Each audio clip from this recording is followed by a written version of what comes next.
And now, your News 10 forecast first. Here's the live Doppler Storm Team, brought to you by your Super Chevy dealers of Acadiana. Good morning, Acadiana, and happy Friday. This week has taken a year, but we're to the weekend now, and the beautiful weather continues today. We will be tracking rain chances tomorrow, though.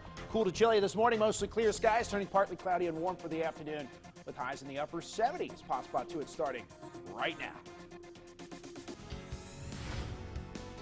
Right now, one person is dead after another shooting in Abbeville overnight. What we know so far and what police are asking if you know anything about this shooting. Plus, America is still waiting for the results of the presidential election as ballots continue being counted in several key states. And only on 10, find out how one local organization is helping veterans navigate in the business world. Live from Acadiana, your local news leader, this is Passe Partout. Oh my goodness, wait, I just noticed the background. Clay, our floor director, changed it. I couldn't even say my first word, Sylvia. You look fabulous, by the way. I didn't see this beforehand. You but too. Good morning, Acadiana. Good morning. Happy Halloween Eve. We are clearly excited about Halloween this year. Got dressed up a little bit early, and it feels like Halloween. And before we toss it to Chris, I just have to say he knew fully that we were doing this because I've been excited about this pumpkin hat for about a week and a half now. So Chris knew. Chris, you knew. I somewhat knew. You didn't talk to me directly. We didn't make the hats together or anything like that, so I'm a little not in the spirit. But I love Halloween, so I am there at least in spirit somewhat. More wind chills this morning, though. Temperatures low to mid-40s in north. We begin with breaking news from overnight. Abbeville police are investigating a late-night shooting that left one man dead. Police received a call around 9:30 p.m. last night of shots being fired on the 400 block of Edward Street. Officers arrived to see a male victim shot who was then transported to a hospital. The victim was later pronounced dead. Lieutenant Jonathan Tuchet says the department is still investigating and looking for any individuals connected. If anyone has any information, please contact us through various ways, either through Facebook, our website, calling our tips line, calling the police department itself. You don't have to give your name, just any help that you can provide, please let us know. This is the second fatal shooting Abbeville has seen this week following a shooting Tuesday at the corner of Schlesinger and Godchow. Another also breaking news overnight, police have made an arrest in the Moore Park shooting on October 15th that left two victims dead.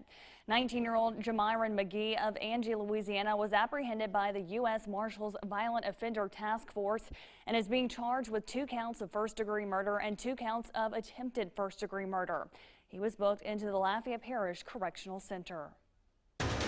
According to the Georgia Secretary of State's office, former Vice President Joe Biden currently has more votes than President Trump. Officials have been counting ballots nonstop overnight, and Biden overtook President Trump early this morning. But there are still some votes to be counted, as well as in a handful of other states that will decide the election: Pennsylvania, Arizona, and Nevada. Laura Podesta has more. Democracy is sometimes messy. After 4 days of counting ballots, former Vice President Joe Biden has overtaken President Trump in the state of Georgia. We have no doubt that when the count is finished, Senator Harris and I will be declared the winners. An Acadiana family is asking for justice after their teenage son was found dead in a sugarcane field. The Iberia Parish Sheriff's Office says they found Kawan Charles in a rural area Monday off Ed Broussard Road. He was reported missing to the Baldwin Police Department last Friday. News 10's Neil Zarang visited the young man's home in Baldwin after a vigil mourning his death. This is the last place the family of Kawan Charles saw their son alive. He was taken from here without their consent, and the next time they heard of him, he was dead. Governor John Bel Edwards announced he will sign a new executive order that will keep Louisiana in phase 3 until December 4th. He said all of the current COVID-19 mitigation measures, including the statewide mask mandate, will remain in effect. According to the Louisiana Department of Health, COVID-19 cases have reached a plateau. However, Edwards said that plateau still has a relatively high number of cases. Edwards said recent outbreaks of COVID-19 have come from small gatherings instead of large ones, mainly because people are letting their guard down. The governor also recommended getting your flu shots as early as you can. 740 more cases of COVID-19 were confirmed in Louisiana on Thursday. The statewide infection total is almost 186,000. 20 more people have died from COVID-related illnesses. COVID-19 is blamed for nearly 5,800 deaths in Louisiana. Nearly 800 people have died due to COVID-19 in Acadiana, and more than 29,000 people have been infected. 79 more positive cases were reported on Thursday. No-cost COVID-19 testing will be available today in parts of Acadiana. The testing sites will be open from 8 a.m. to 3 p.m. at the Vermilion Parish Health Unit in Abbeville and the Lafayette Parish Health Unit on Willow Street. You are urged to pre-register at doineedacovid19test.com. The Lafayette Health Unit will also be offering flu vaccines. If you are looking to get the flu shot, you are urged to bring your ID and your insurance card. Well, Clemson Orange and LSU Purple and Gold are popping up around the Crescent City as excitement for the national championship game grows. And with that game comes big security plans. Now on the streets, giant concrete barriers were put into place along Decatur. Behind the scenes, everyone from the NOPD to state police and federal officials are looking closely at New Orleans during the lead up to the big game tonight at the Superdome. Well, tonight's national championship game will feature 2 football stars from right here in Acadiana. But only one will walk away with the title since one plays for Clemson and the other LSU. News 10 sports anchor Madeline Adams has more in this morning's Beyond the Jersey. I'm just very thankful for the opportunity, man. Just can't wait to go out there and just play football, play free football. I mean, just leave it all on the field for my brothers. And I just want to thank God for the opportunity, because without him, I wouldn't be in this position today.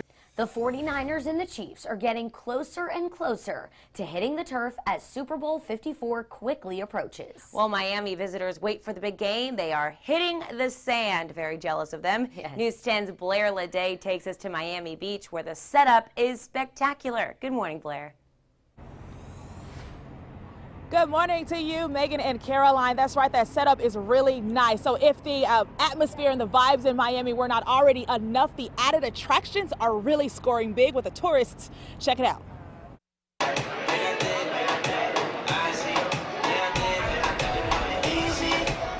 Cruising down Ocean Drive, the softly swaying palm trees are now accompanied by even more sights to see. South Louisiana Giving Day is happening right now. It's a 24-hour online fundraising event and your opportunity to give back to more than 90 nonprofit organizations, churches, and schools who serve Acadiana. We're joined live with Farrah Reyna with South Louisiana Giving Day. Farrah, good morning. Can you tell us why it's so important, especially to give if you can right now? Absolutely. Good morning. Well, I'm excited to announce that South Louisiana Giving Day officially kicked off this morning at midnight. And until 11:59 p.m. today, we will be fundraising for 93 nonprofit organizations, churches, and schools who serve Acadiana. And Chris, speaking of football games tonight, the Rain Wolves and the Notre Dame Pioneers are going head-to-head tonight in Crowley. Joining us now live from Acadia Parish is News 10's Gerald Grunick. He's got a preview of tonight's big matchup. Sylvia, thanks so much. We appreciate it. Yeah, man, I am super excited. Obviously, I won't be able to cover the game tonight because George Faust likes to take everything in Acadia Parish. But, you know, hey, we love them. 1st to 10 starts tonight at 10:15. We'll have highlights of tonight's game. Rain, Notre Dame. Coach, your thoughts heading into tonight's matchup. Head coach Louis Cook, been at it a while. Coach, it's been a while since y'all played the Wolves. What do y'all think about tonight?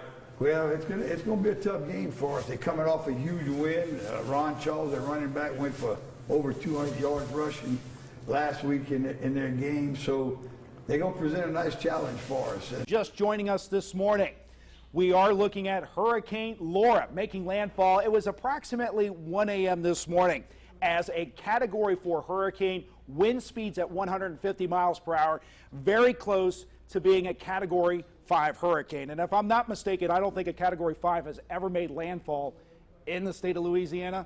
Not that I know of. If we can we'll toss it over to Chief Meteorologist Heath Morton on the green screen. We'll kind of talk back and forth if we can, if we're able to do that. Sorry. But again, I don't think we've ever seen a Category 5. This will go down as possibly one of the strongest ones to ever make landfall in the state of Louisiana. Yeah, I know Audrey was a Cat 4 that hit back in 1957, but this one is probably going to be the strongest to ever hit the state of Louisiana. I think Trevor said there was one back in 18 what?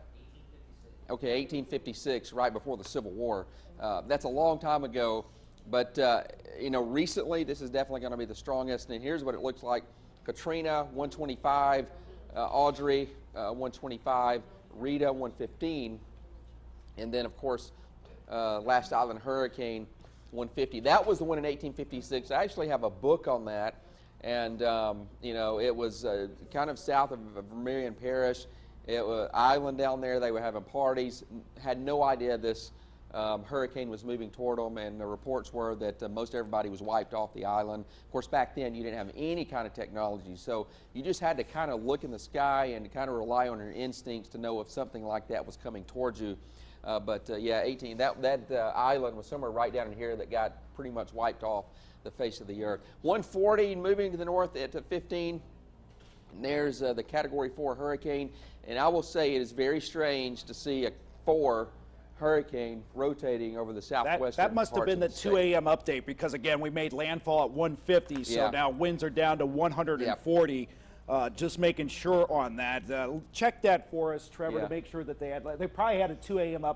intermediate update on that, and they probably at least showed some weakening within this storm, because officially they were showing 140 miles per hour winds, 150 when they made landfalls. Hurricane Laura made landfall over Cameron, Louisiana, as a major storm. Of course, we've been telling you all morning. As of 1:30 this morning, more than 137,000 people in Louisiana are without power, and most of them are in Calcasieu Parish. Now, if you've lost power, you can listen to KLFY News 10's coverage on the radio as well at KXKC and KSNB.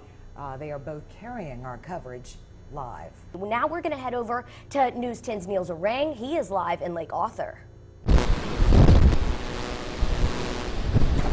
Hey Caroline, we are here in Lake Arthur where the wind's really picking up as Hurricane Laura is blowing through.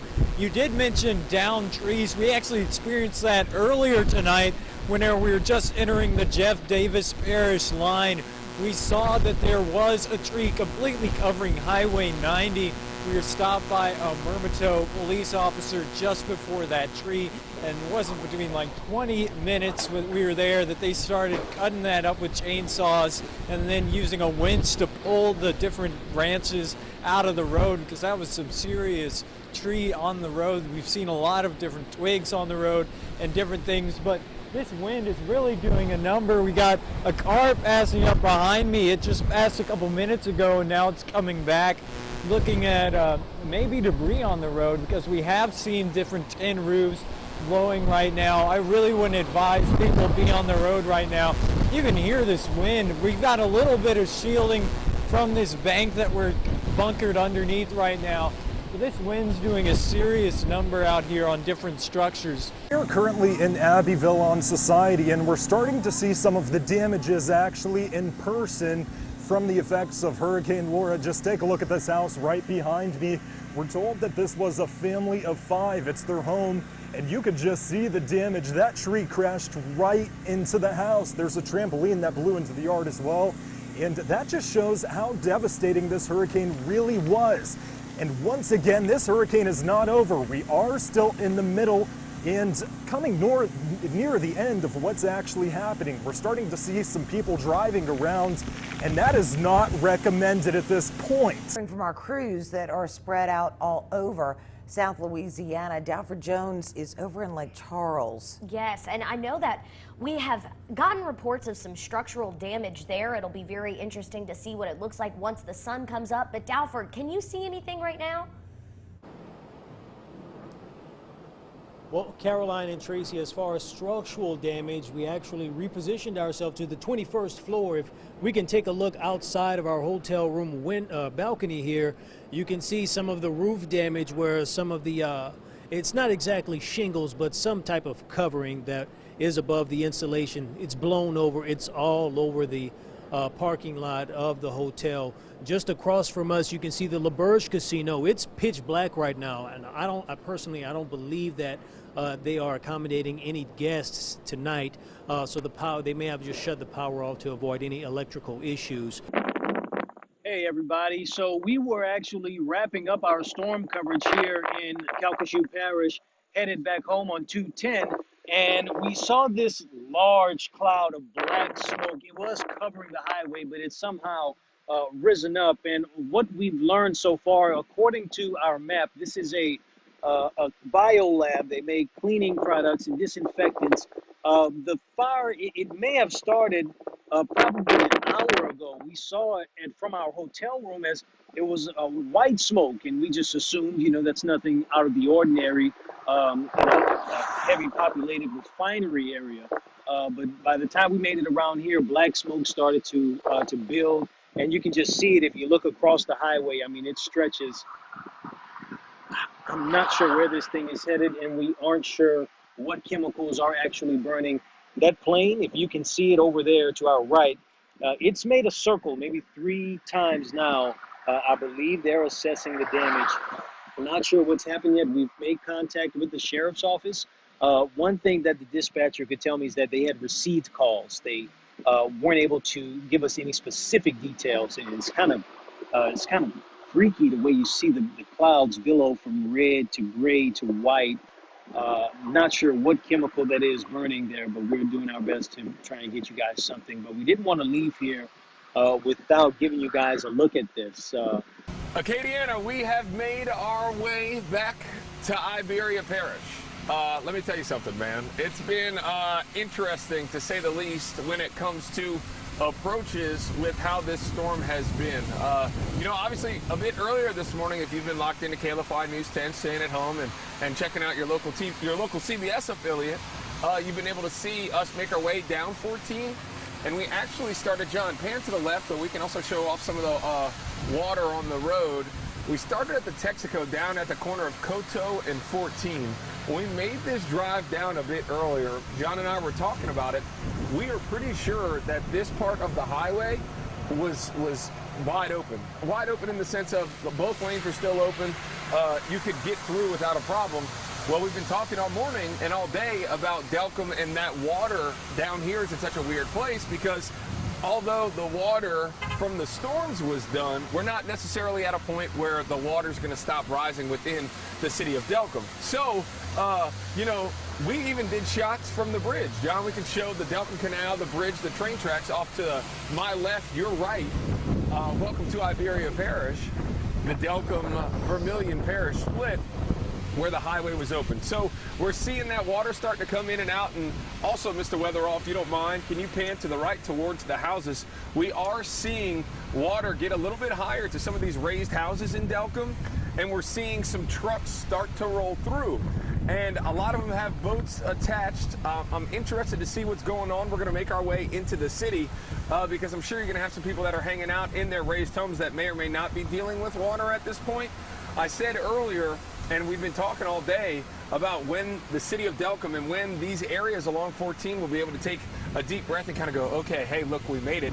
Delcom the whole time from the north side to the south side of town has been a little bit hesitant in the sense of the storm wasn't as bad last night. We just need to see how high this storm surge is going to make the water when it does get into town. So just a remarkable scene. I know. I was about to say, thank you, Mark. We'll definitely check back in with you to see how that goes on pulling that boat out. But like we said earlier, Senator John Kennedy recently spoke to the president about the current situation here in Louisiana. We now have him on the phone. Senator, can you hear us?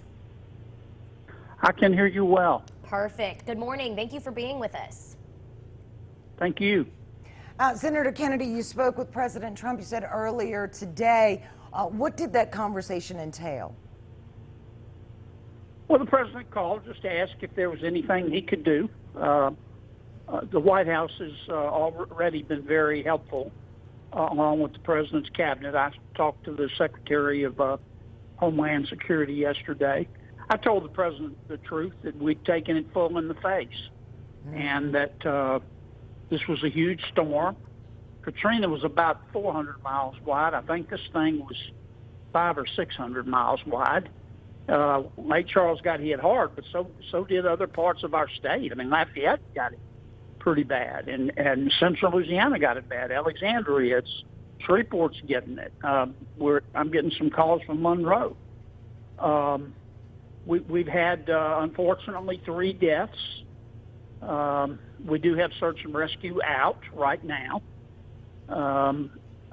It's just, we've been through it. But just because you've been through it doesn't mean it's any easier. But I told the president that Louisianians are tough as a pine knot, and we'll rebuild. We understand that failure is not falling down. Failure is not getting back up, and we'll stand back up. So you were going to show us what the impact really is of a car crash for some kids. A 10-foot fall is the same as a 10-mile-per-hour car crash. There, I'm on camera. Yeah, so, there we go. Got to make sure you're in the shot. Yeah, so a car crash in 10 miles per hour, that's a fender bender in a parking lot, is the same as a 10-foot fall. So let's have our unbelted, unbuckled car seat baby fall from 10 feet and see what that looks like. Ooh. Oh, you heard the impact of it. Yeah, that's no good. So when your teenager's not buckled, let's simulate that. Caroline, come on up. Let's go for it. I'm just going to fall off the ladder. Belly flop, but please, Caroline. If I were to, it would not be good. Right. So not a great idea. Trevor, thanks so much, man. We appreciate it. The Acadiana Music Spotlight this morning featuring the Gray Ghost. No, I'm just kidding. This is a Michaud accordion, by the way, Acadiana. All morning long, we're hanging out with local accordion maker Andre Michaud. Andre, super talented, Grammy award-winning musician at that. Let's roll on a Monday. KLFY News 10 presents the Acadiana Local Music Spotlight with Gerald Brunick. Brought to you by Lafayette Music Company. You play, we listen. When did you fall in love with the instrument to the point of, like, man, I'm going to start spending significant amount of time learning and building these bad boys? Well, first of all, it's funny because I never thought I'd even play accordion. But when I really got into it, after playing with my dad for years and years on guitar, he was playing accordion. Like I said, Ray used to come sit in with us. He would play a Monarch accordion. His Monarchs and Sterlings.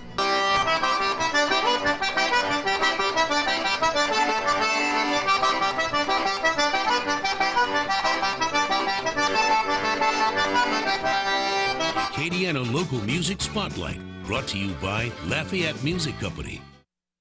So it's so cool, Acadiana. The accordion's an instrument that I'll always be super infatuated with, obviously because I play it, but at the same time, the fact that this accordion specifically that Andre's making and so many makers around town are making, they're made specifically here for our style of music, whether it's Cajun or Zydeco. So super excited to be spotlighting Andre, and hopefully we'll start spotlighting some more instrument makers throughout the course of the next couple of months right here on Passe Partout, baby. Let's go, man. Hope you guys are having a great start to your Monday morning.